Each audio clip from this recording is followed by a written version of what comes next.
প্রিয় খামারি বন্ধুগণ, আসসালামু আলাইকুম। দেশ এবং প্রবাস থেকে যে যেখান থেকে দেখছেন, আশা করি সবাই ভালো আছেন। প্রিয় ভিউয়ার্স, আমি আজকে আপনাদের সাথে অত্যন্ত গুরুত্বপূর্ণ একটি টপিকস নিয়ে আলোচনা করব।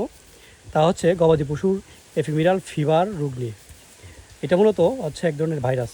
সাম্প্রতিক সময়ে আমাদের ধর্মগড় মাধবপুর থানায় এটি ব্যাপক আকারে এই রোগটি ছড়িয়ে পড়তেছে।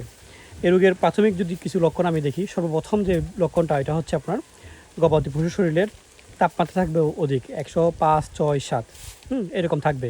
আরেকটা বিষয় হচ্ছে গবাদি পশুর শরীরের শ্বাসকষ্ট বেড়ে যাবে। এই যে আমার সামনে যে গবাদি পশুটি বা বকনাটি দেখতে পাচ্ছেন, এটা কিন্তু আপনার ববিন এফিমেরাল ফিভারে আক্রান্ত। এটার শ্বাসকষ্টটা যদি আমি দেখাই, এটা কিন্তু খুবই মারাত্মক। সবথেকে বড় কথা হচ্ছে এটা আপনার ওয়েদারের জন্য এই রোগটা আপনার মোটামুটি এখন একটা ছড়িয়ে পড়তেছে।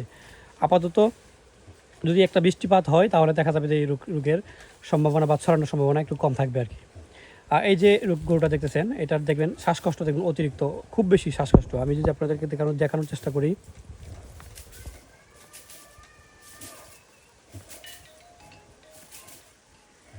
প্রিয় ভিউয়ার্স, এই যে দেখতে পাচ্ছেন এটার আপনার অতিরিক্ত শ্বাসকষ্টের জন্য খাবার দাবার একদম দিছে। আর আরেকটা লক্ষণ হচ্ছে গবাদি পশুর নাক দিয়ে মুখ দিয়ে অনবরত লালা পড়বে। পিছনের পাগুলা বা সামনের পাগুলা উঠে দাঁড়াতে খুব কষ্ট হবে, পাগুলা একটু আপনার খুঁড়িয়ে হাঁটবে। তাহলে আমরা বুঝতে পারবো যে এটা ববিন এফিমেরাল ফিভারে আক্রান্ত। যাই হোক, এটার যদি আপনাদের গবাদি পশুর যদি এরকম সমস্যা হয় তাহলে অবশ্যই আপনার নিকটস্থ বা অভিজ্ঞ ভেটেরিনারি সার্জন বা নিকটস্থ প্রাণী সম্পদ অধিদপ্তরে আপনারা ইনশাল্লাহ যোগাযোগ করবেন, অথবা অভিজ্ঞ পশু চিকিৎসকের মাধ্যমে আপনারা পরামর্শ নেবেন। আর এটা হচ্ছে সবথেকে বড় কথা হচ্ছে অতিরিক্ত জ্বর থাকার কারণে এই গাভীগুলা বা আক্রান্ত পশুগুলা খাবার ছেড়ে দেয়। সে বিষয়ে আমাদের একটু লক্ষ্য রাখতে হবে। আমাদের করণীয় হচ্ছে গাভীটাকে বা আক্রান্ত পশুকে অবশ্যই ঠান্ডা ছায়াস্থলে, আপনার বেশি রোদ্রে রাখা যাবে না, এরকম একটা ছায়াযুক্ত স্থানে গবাদি পশুকে রাখতে হবে। অবশ্যই দিনে 2 থেকে 3 বার ঠান্ডা পানি দিয়ে বা টিউবওয়েলের পরিষ্কার পানি দিয়ে গবাদি পশুগুলোকে সুস্থ করে দিতে হবে। আশা করা যায় পর্যাপ্ত ট্রিটমেন্ট পায়। সবথেকে বড় কথা, জ্বর যদি স্বাভাবিক থাকে তাহলে দেখা যায় যে 2 থেকে 3 দিনের ভিতরেই এই রোগ থেকে নিরাময় হওয়া সম্ভব।